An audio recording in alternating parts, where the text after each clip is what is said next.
Të dashur qytetar, gati 5 vite më parë kur morëm mandatin qeverisës, korrupsioni nuk ishte thjesht perceptim, por realitet. Ishte një sistem i ngritur për t'i mbrojtur dhe pasuruar zyrtarët e korruptuar.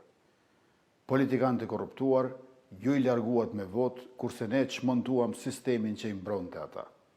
Ndryshuam kornizën ligjore dhe deponuam qindra lëndë në prokurori, miratuam pakon e ligjeve kundër korrupsionit ndërlidhura me të ardhurat, dhuratat dhe deklarimin e pasurisë së zyrtarëve publik, qartësuam mandatin e agjencisë për parandalimin e korrupsionit dhe miratuam 2 herë ligjin për byron shtetërore për konfiskimin e pasurisë së pajustifikueshme. Si rezultat, në këto 5 vite jemi përmirësuar për 31 vende në indeksin kundër korrupsionit ose për 6 vende çdo vit. Korrupsioni dhe krimi janë të ndërlidhur. Zyrtarët e korruptuar jo vetëm që nuk e ndalojnë, por e mundësojnë krimin. Gjatë qeverisjes tonë shkatërruam 146 grupe kriminale, ndërkohë që u arrestuan 350 zyrtarë publik dhe u konfiskuan 6,7 ton drogë. 23 laboratorët drogës u shkatëruan, përfshirë këtu 13 në veri të vendit. 10 objekte të laboratoreve ilegali të kriptovalutave u mbyllën dhe janë konfiskuar qindra pajisje. Dogana, në anën tjetër, ka sekuestruar 61,2 milion euro asete. Ndërkohë, veprat superkorruptive të qeverive të kaluara, sikurse homologimi dhe terminalet që ushqyen politikanët, u mbyllën dhe parat i takuan shtetit. Qindra miliona euro shkuan në xhepat e zyrtarëve të korruptuar për më shumë se 1 dekadë nga vendimet korruptive.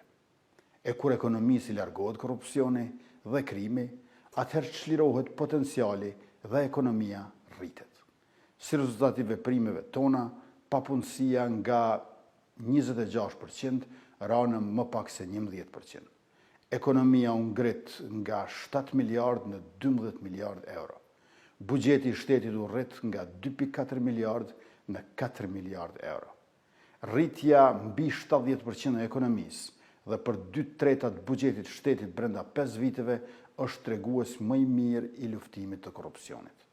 Rezultatet edhe më të mira do t'i kishim sikur të mos bllokohej reforma antikorrupsion nga gjykata kushtetuese, sidomos byroja shtetërore për konfiskimin e pasurisë së pajustifikueshme. Por, siç e thot populli, kjo vetëm vonim se pështim nuk ka. Të dashur qytetar, transparenca është thelbi i strategjisë së re shtetërore kundër korrupsionit, e cila ka kaluar çdo vlerësim e diskutim publik. Me marrjen e mandatit të ri, do të miratojmë në qeveri dhe bëjmë udhëzues për institucione publike në hartimin e politikave të tyre. Do t'i lidhim sistemet ashtu që thesari, organi shqyrtues i prokurimit, Agjencia për parandalimin e korrupsionit e katastri, të mos mund të punojnë pa ndarjen e informacioneve ndërmjet tyre. Do të sigurohemi që gjyqtarët dhe prokurorët përdorin sistemin elektronik për ndarjen e lëndëve, ashtu që të ndalohet përfundimisht abuzimi në trajtim lëndësh në vendimarrje, veçori kjo e dalluar e sistemit prokurorial. Kështu, çdo qytetar do të di saktë çfarë ka ndodhur me lëndën e tij në sistem. Kur është regjistruar, kur është trajtuar, pse nuk është trajtuar si duhet dhe kush bart pasojat për këtë. Një gjë e tillë do të ndihmojë vendimarrjen e Këshillit Gjyqësor Prokurorial në disiplinimin e gjyqtarëve dhe të prokurorëve e do të sjellë llogaridhënien e shumë kërkuar nga ky sistem karshi publikut. Dikur kishim shumë korrupsion e më pak zhurmë për prezencën e tij.